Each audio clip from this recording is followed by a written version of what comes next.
Also, Article 3, Constitution of the United States of America. You have a right to a judge. No way, no time, nowhere is a clerk a suffragan judge. No way. Point 10 from Glendora. In this case, it's not even signed by 3 judges. In the U.S. Court of Appeals, you have 3 judges have to sign.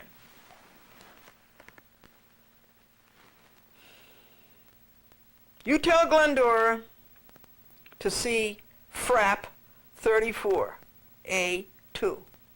FRAP stands for Federal Rules of Appellate Procedure. Glendora tells you to see the Constitution of the United States and the statutes. This is Glendora talking to the United States Court of Appeals for the Ninth Circuit in San Francisco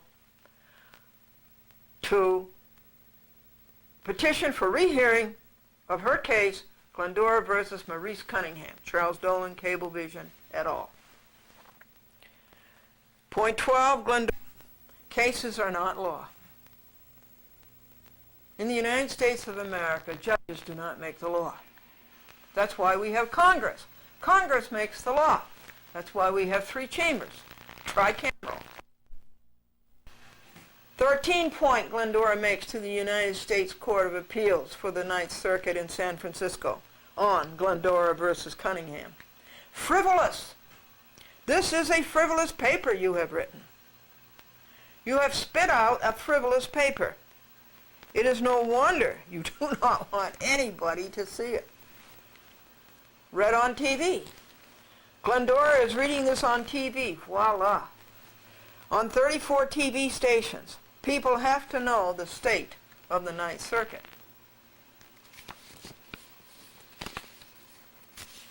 '15. Museum. And it will live in the Glendora Franklin Pro Se Public Access Museum. Those are the boxes that you see all around. There's more that you're not seeing. 16-point. Dictum. There is no legal basis for the slop from Hugg, O'Shanlon, and Tashima. Those are the 3 circuit judges who wrote this slop. 17. There is no factual basis for same. 18. Glendora alone can write a better paper than did these 3 judges and 6 law clerks. 19. Not for publication. It is no wonder you don't want anybody to see it. But Glendora will publicize it. 20. A legal paper has no binding effect until signed by a judge. In this case, by 3 judges. By the way, that's Rule 58, Federal Rules of Civil Procedure. Paper has to be signed by a judge. You acted as lawyers for the defendants. With judges like these, who needs a defense attorney? Point 22, Glendora to the United States Court of Appeals, Ninth Circuit, San Francisco, for those of you who tuned in late or are flipping through the channels. It is obvious to all of us that you never read the complaint, nor the Rule 55 motion for default judgment, nor the Rule 60B motion for the notice of appeal with attachment. They didn't read the complaint, they didn't read the motion for default judgment, they didn't read the Rule 60B motion for relief from order, and they didn't read the notice of appeal with attachment. In summary, you did not do your homework. You did not earn your $130,000 or your $130 grand plus a year. They make more than $130,000 a year, these federal judges. You did not keep your oath to the people.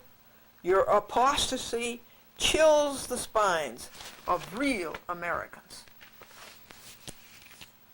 If you fail on this petition, Glendora goes for en banc. You know what en banc is? If they don't grant this petition for a rehearing,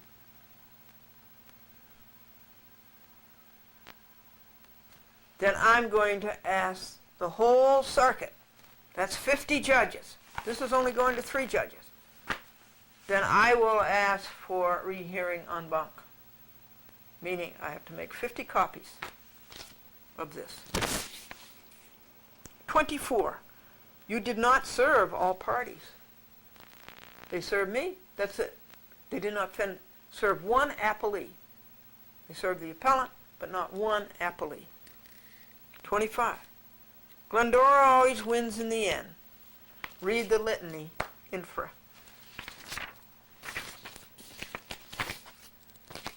Cunningham was fired.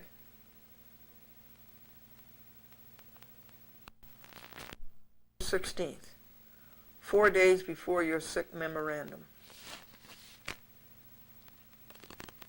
The stock of Cablevision Systems Corporation plummeted from $74 to $5. Charles F. Dolan has lost his company. He told the New York Times September 16th it is for sale.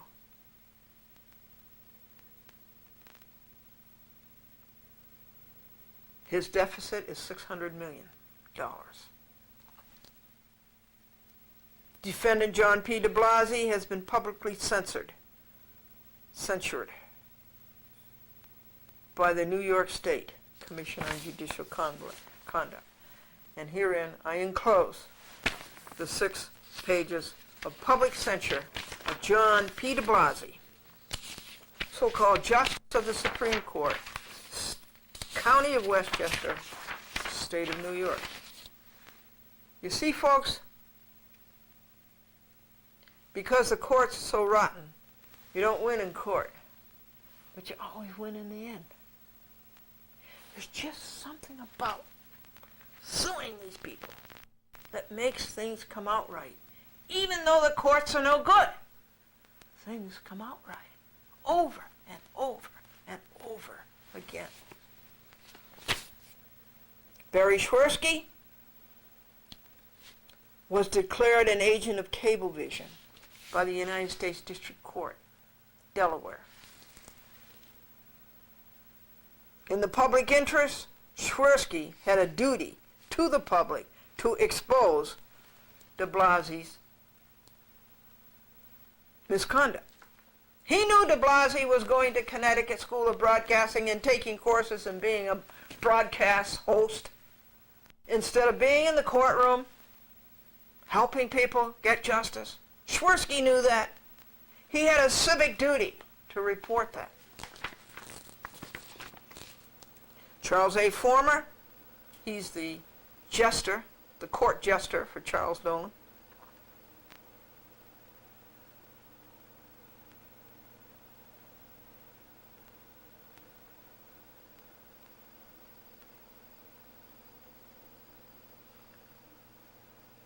Former's rector, he had a rector set. You know those little things you build as a kid?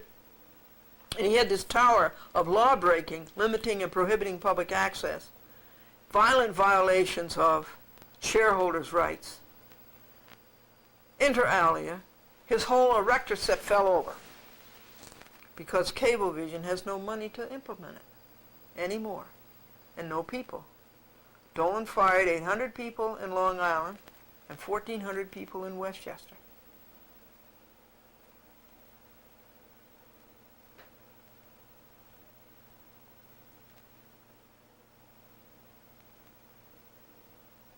"70% of Dolan's army of toy soldiers have been fired. The Emperor, Dolan, no longer has his army. Thomas Garger is extant, but no longer has his battalion of public access murderers. Folks, I have made 40 or 50 telephone calls to the public access people of Cablevision. Nobody's there. It's just recorders. You can't get anything done. Even their stupid contract application and book, you can't get it done because it's only recorders.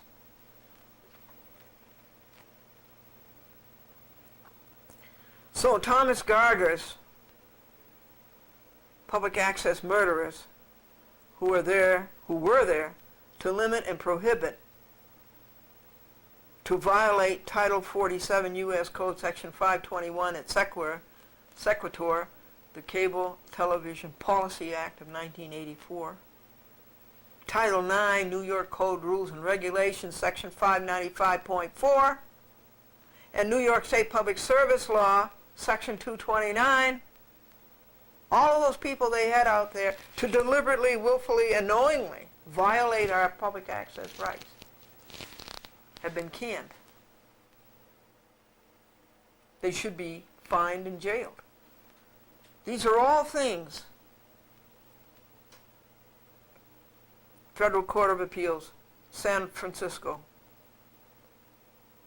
that you should have stopped.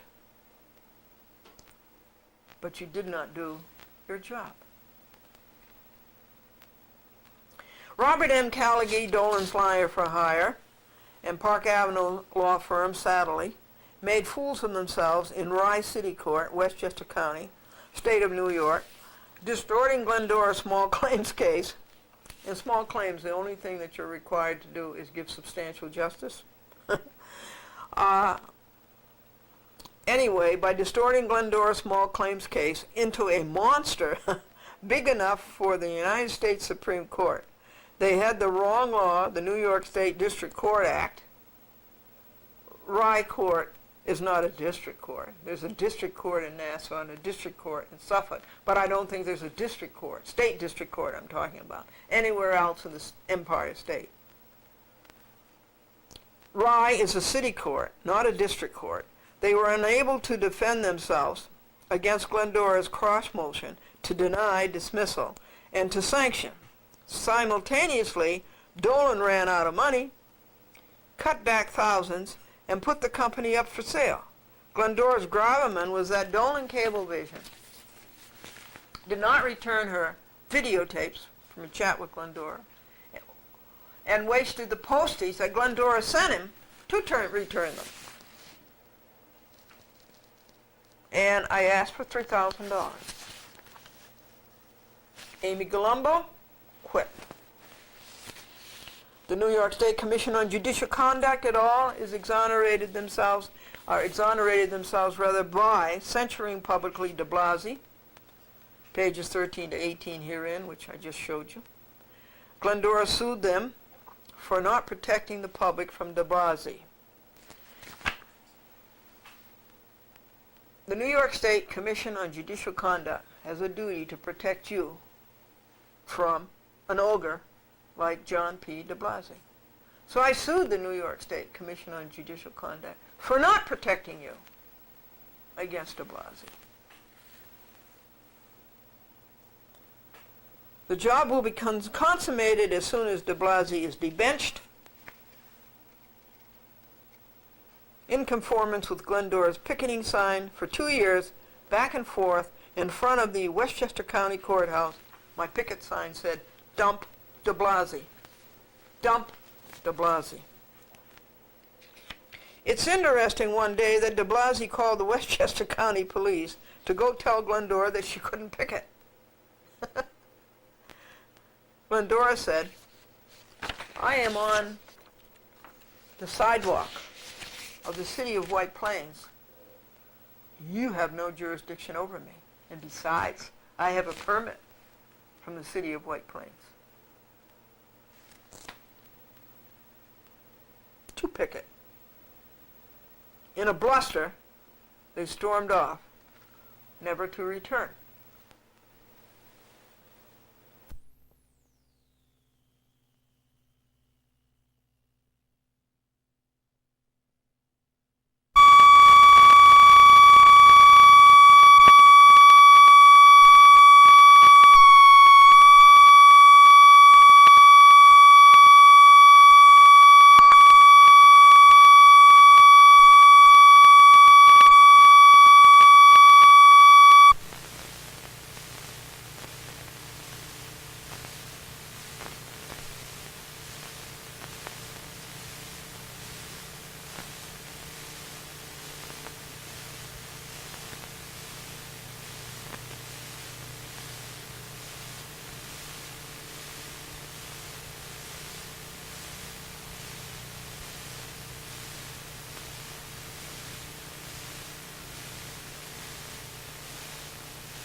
petitioning the Ninth Circuit, United States Court of Appeals, for rehearing. So you see, court, Glendora says, good always wins in the end. Fighting the evil Ninth Circuit is next. It will start with omnibus lawsuit number 14. Oh, that'll be so much work. The writing of same is scheduled to start November 1st, 2002, Anno Domini. Remember all the work that omnibus lawsuit 13 was. Glendora takes full credit for what happened to these defendants. It is what she told them for 2 years would and should happen. In all magnanimity, Glendora gives George Steinbrenner some credit. He sued Dolan also. Not as many times as I have. The United States District Courts and the United States Court of Appeals lose. Good wins in the end. But the federal courts lose every time. Like Hitler, Dolan's empire crumbled. So what are the remedies as to the Ninth Circuit? A, who to sue? Not grammatical, but it sounds good. Pick it. B. C, expose on TV. Voila. D, 28 U.S. Code, Section 372C1. Judicial misconduct and disability complaints. E, tell Congress, the Senate Judiciary Committee, the House Judiciary Committee. These defendants, Cunningham through Murphy, are crooks, and you let them go. You broke the laws, and you will have to be brought to justice in a court of law. You, the Ninth Circuit, Federal Appeals Court, San Francisco, you will have to be brought to justice in a court of law. I don't care, folks. If they break the law, they're going to be sued as anybody else is sued. Even though justice does not come from the courts, there is something about suing people and bringing people to court that does straighten up these lawbreakers and makes things right. So somehow, some way, the courts are good for something. This court, quote unquote, is not worth all of the time and printing and postage that this has taken. This court is not worth it, but America is. Autumn address, and then I tell them about the papers being forwarded, and that takes time, and then they get to me late. Well, yeah, it can take up to 2 weeks, and they get to me late, and so I get them to them late. And so here's an envelope from the Ninth Circuit, and it shows you where the forwarding takes so much time. Conclusion. Conclusion. A, what are you going to say to the audience of one? What are you going to say when the audience of one says to you, tell me about your life? This is Glendora talking to 3 judges, U.S. Court of Appeals for the Ninth Circuit, San Francisco. What are you going to say to the audience of one? Tell me about your life.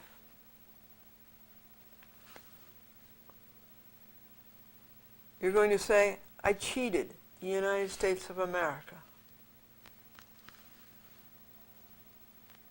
Day after day after day. Audience of one is not going to say, well done, good and faithful servant. Audience of one does not refer to Glendora's TV audience. She gets calls after calls after calls from people abused by bad judges like you. Glendora's motion for extension of time must be granted because of the mail forwarding delay, because the U.S. Court of Appeals routinely grants such extensions. What I'm saying is that the courts of appeal routinely grant these extensions. And because of your inordinate slows in getting back to her, taking so much time to accomplish nothing of value to the American people. Congress does have a cost and delay reduction mandate, which you have failed. Dated October 7th, 2002. That's today, Anno Domini. Yours in truth, Glendora. Chat with Glendora, Box 416, White Plains, New York, 10602 914 949 9495. Service list. The 14 defendants, appellees, at their designated addresses, as listed in the caption, as you should have served them. They didn't serve them.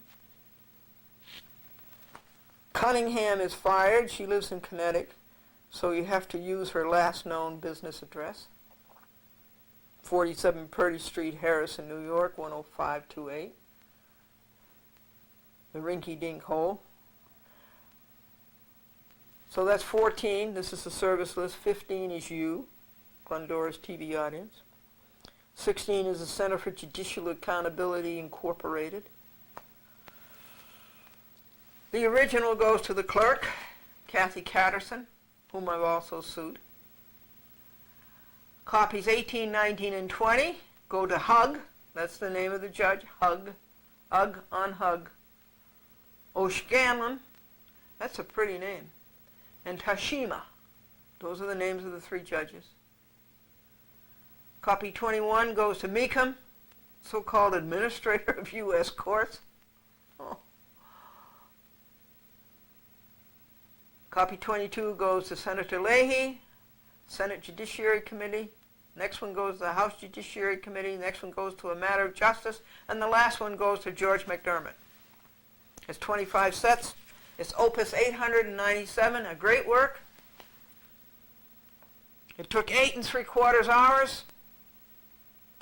And it cost $38.37 for me to print it on my little copy machine. Great little copy machine.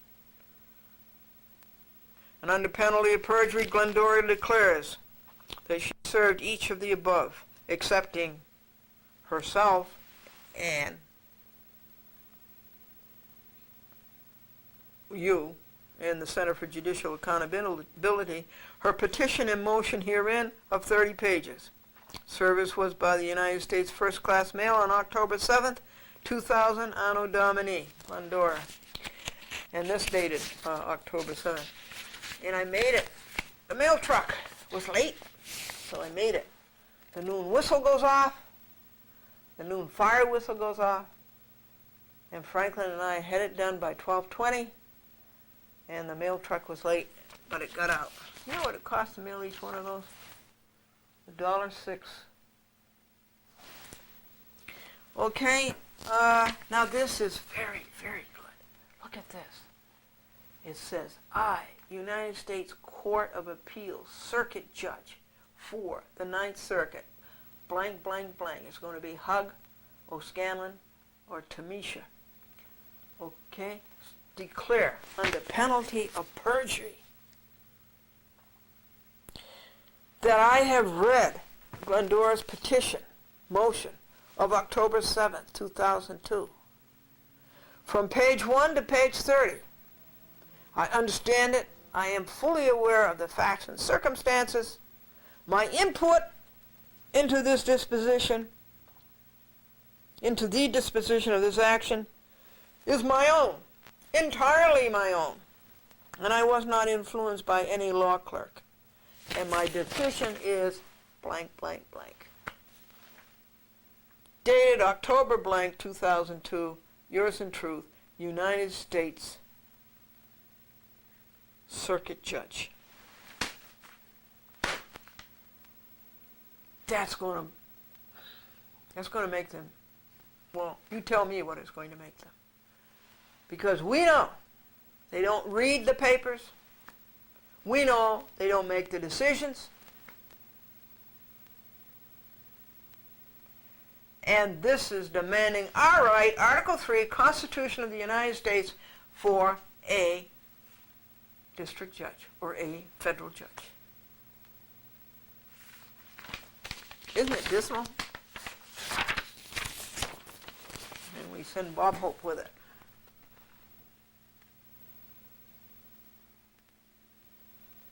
This is Glendora, on the SS Glendora, a television show that I did for General Electric for 6 years, Monday through Friday, 45 minutes a day. Isn't it amazing what the public will stand? Now, I'm going to tell you some jokes. The man standing outside of the hotel said to the doorman, "You said there's a snake in that box?" The doorman says, "Yes, a 10-foot snake." The man says, "But snakes don't have feet." Another man was walking down the street and he went into a haberdashery store and he said to the owner, "May I please try on that navy blue suit in the window?" And the store owner says, "Oh no, you'll have to use the dressing room." And Billy said to his little friend Freddie, "They're not going to grow bananas any longer." Freddie says, "How come?" Billy says, "'Cause they're long enough already."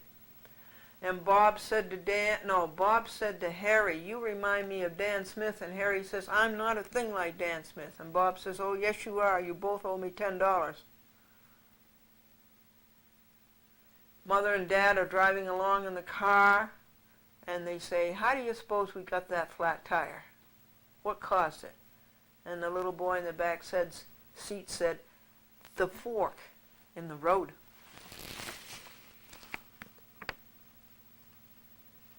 What did the judge say to the dentist? "Do you swear to pull the tooth, the whole tooth, and nothing but the tooth?"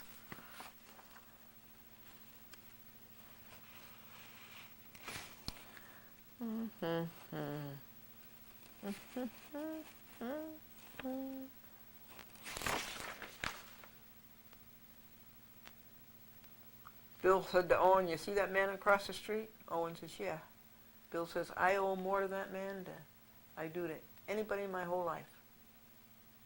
And Owen says, "Well, who is he?" Bill says, "My landlord."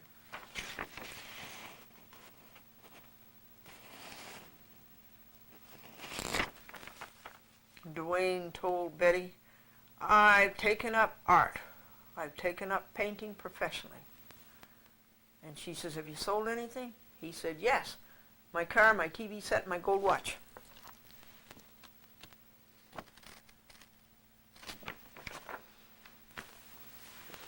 So this is Glendora, chat with Glendora. You keep the courage flaming. Remember what I told you. Good wins in the end. The last word is not spoken. When the last word is spoken, it will be spoken by whom? Yeah, by God. And it will be good.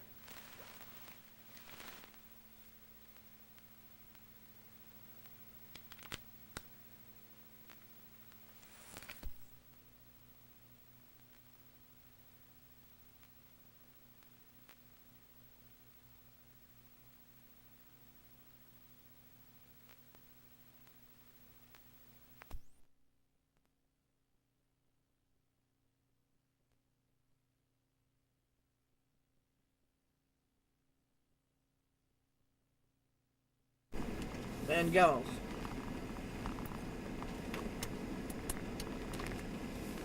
Cold, cold, cold. I rescued 16 plants. Brought them all into the house last night. Because it threatened the frost. James Cagney Way. James Cagney lived here and died here. Mountain range. Certainly looks like it.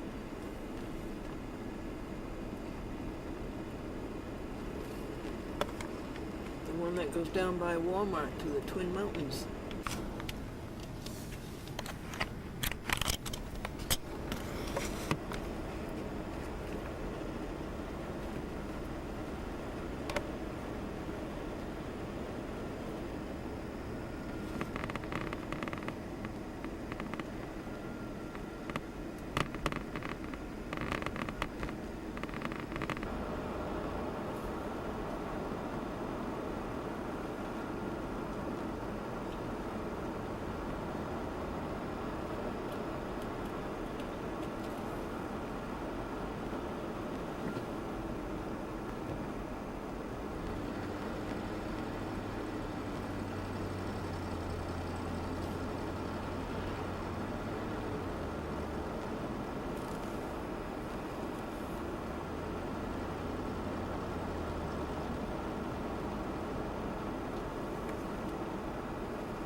Ta, ta, ta.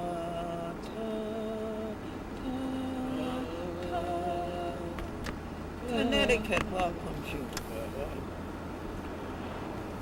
Again. Ta, ta, ta, ta, ta, ta. Ta, ta, ta, ta, ta. Ta, ta, ta, ta, ta. That's nice.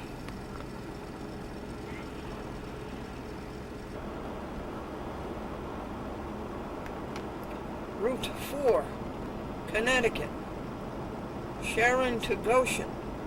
It's lying out in the field. I should have got a picture for you.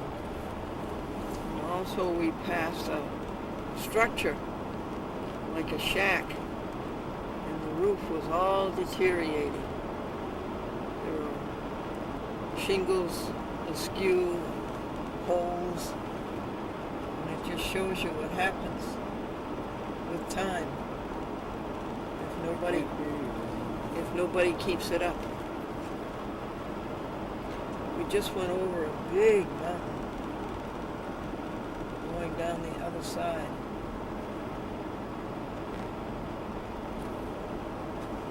I've been going downhill for the longest time. Both in fortune and in career. Still going downhill.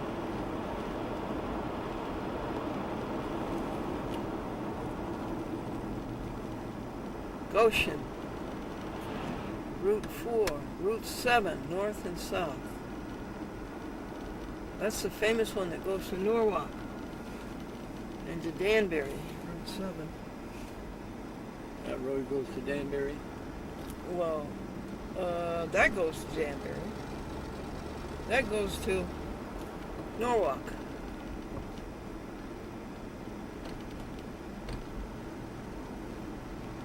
What river is this? Or is it just a valley? No. Now it looks like we're going to go uphill for a long ways. Housatonic, I guess. In its upper reaches. I gotta stop. Right. So I can see something.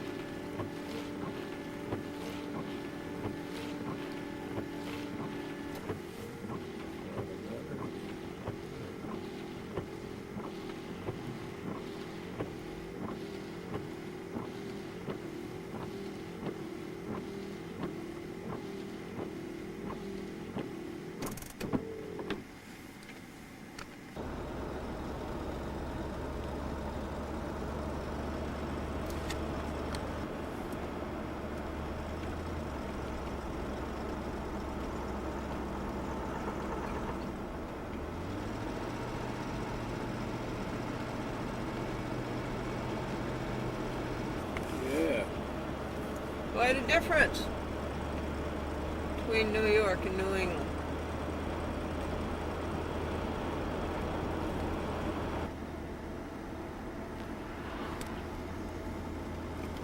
Yep, there's quite a difference between New England and New York. I can feel it.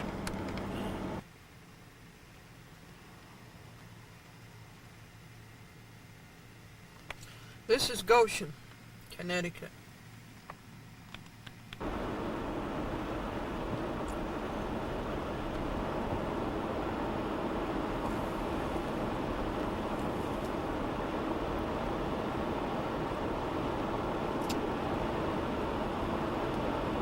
Oh, I'm from New England. And I can tell you that this is very New Englandy. And that it's very different from New York. Litchfield. Franklin says that the Litchfield Congregational Church does not have pews.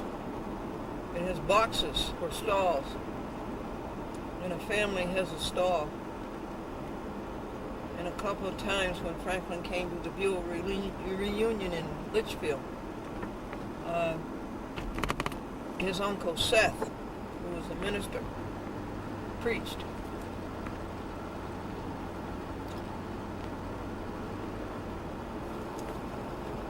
I remember the first.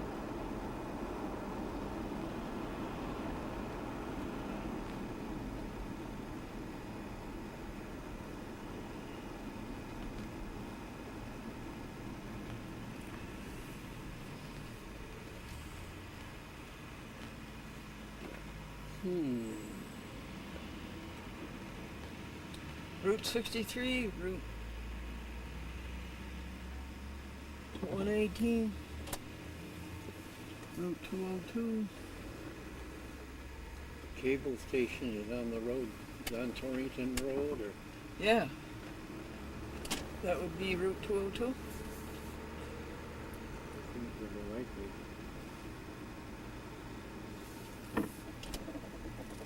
Village Green.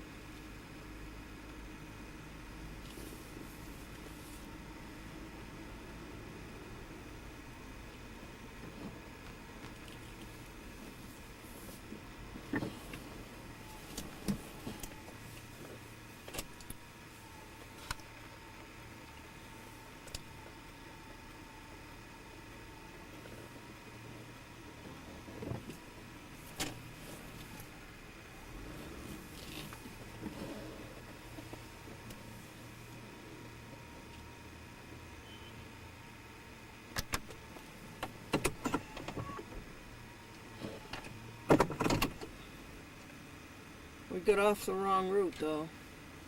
Went way out of our way. Missed a turn. First time we've been here. That route. Now we find the cable company. Route 18, 118, where Cablevision Litchfield is. Well, it isn't. Ended up going to Harlington. Nice man, Kenneth Pearson, signed my application. 3 other people signed my application. And now I'm trying to find by back roads how to get to Route 202 and Cablevision Litchfield.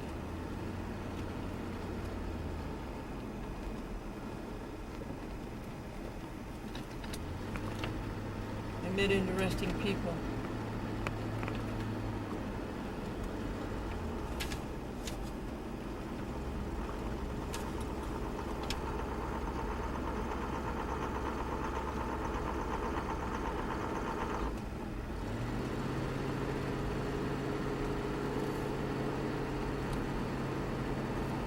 Said we were talking about 4 miles.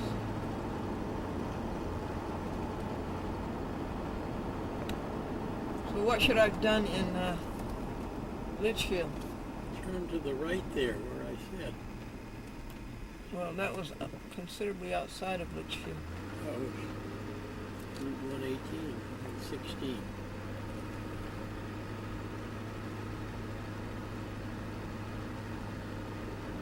No, I was on 118. I was on 118 when I turned over to see these people.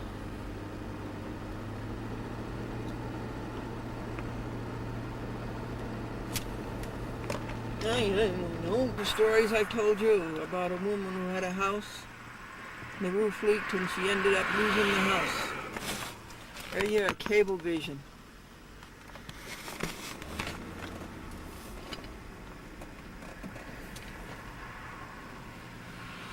Cablevision Litchfield.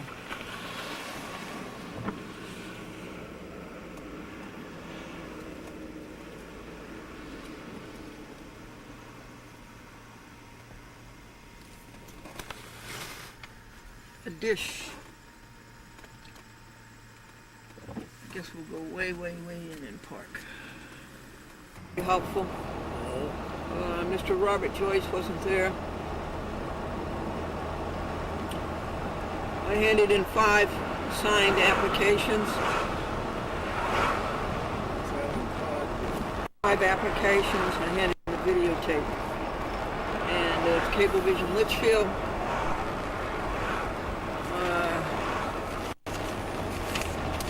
And it covers Benton, Cornwall, West Cornwall, Goshen, Litchfield,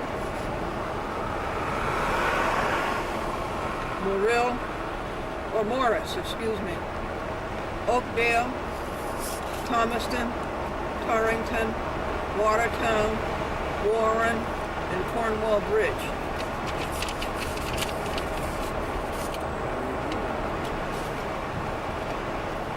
And we've gone a total of 58 miles.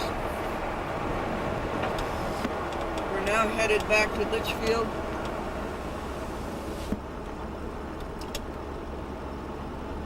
And go back to Goshen. And go back to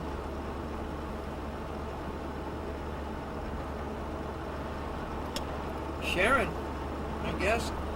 There's just no good road east and west. I have to go north to get a road east and west.